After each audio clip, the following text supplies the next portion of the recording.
some reporting about why President Trump pulled this stunt. Yeah, we're learning more about what was behind this last-minute photo op. So last minute, we should note that Secret Service rushed up here on this balcony where I'm standing right now, where CNN has been broadcasting for weeks now without any heads up that they were coming up here because, of course, they wanted to have eyes on the president. And now sources are telling my colleague Kevin Liptak that in part the reason the president made this trip outside the gates of the White House, a really rare trip where you do not often see the president walk out of the front door of the White House, walk across Lafayette Square and come over here to St. John's, was driven in part that he was upset by coverage of the fact that he had been rushed to the underground bunker on Friday night during those protests that you saw breaking out here in front of the White House. That is what sources are saying, Anderson, that was in part what part of the decision. We are in trouble. This country is being led by a man. He wanted to be seen outside the gates. Of course he did. He was taken to a bunker, and you know he's hiding in a bunker. And he is embarrassed that people know that. So what does he have to do? He has to sic police on peaceful protesters so he can make a big show of being, you know, the little big man walking to a closed down church. And then, you know, he always talks about the world laughing, that the world are laughing at the governors right now. They're not laughing at the governors. They're standing in horror over what is happening.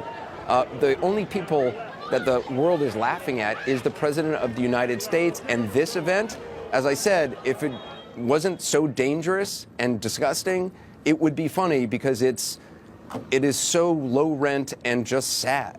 I mean, I plan to come tonight and trying to be as calm and reasonable as you know, and straightforward in just doing this hour of news. And this happened, and I just can't believe this is what we have.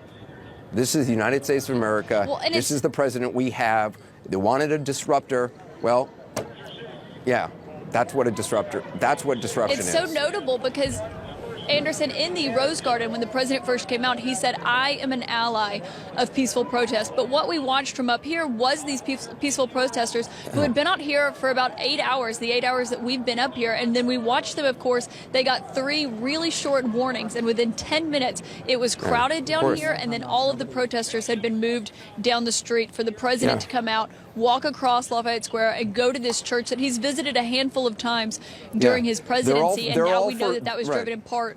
They're all for peaceful protests, except never the actual peaceful protest that's happening.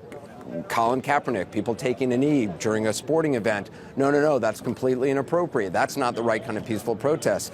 A peaceful protest across from the White House, Lafayette Park, it's a federal land. That's why he can use federal forces. No, that's not appropriate. I mean, I'm mystified by all these people who say they're for peaceful protests. They don't. I'm not sure what a peaceful protest is supposed to look like, given that everyone that I've seen so far hasn't ended up so well for those who are being peaceful. And I'm not. I mean, Anderson, violence is not an answer. Go ahead. Sorry. We should note who was missing from this photo opportunity that the president did, where he came out here, he posed with the Bible. You saw the attorney general, you saw the national security advisor, you saw the defense secretary. The vice president, Mike Pence, was not here. He did not make this trip with the president. Neither did the first lady, Melania Trump. Really notable not to see either of those figures come with the president over here to this church where the basement caught on fire last night. Of course, a very famous presidential church. Right. I noticed Ivanka Trump was no fool, and she didn't get sucked into lining up with the president unless that happened when the cameras had moved or something. But from what I saw, it was only Kayleigh McEnany was the only woman who got dragged into that. You know, the rest was just the defense secretary. I mean, again, what a day. Kayleigh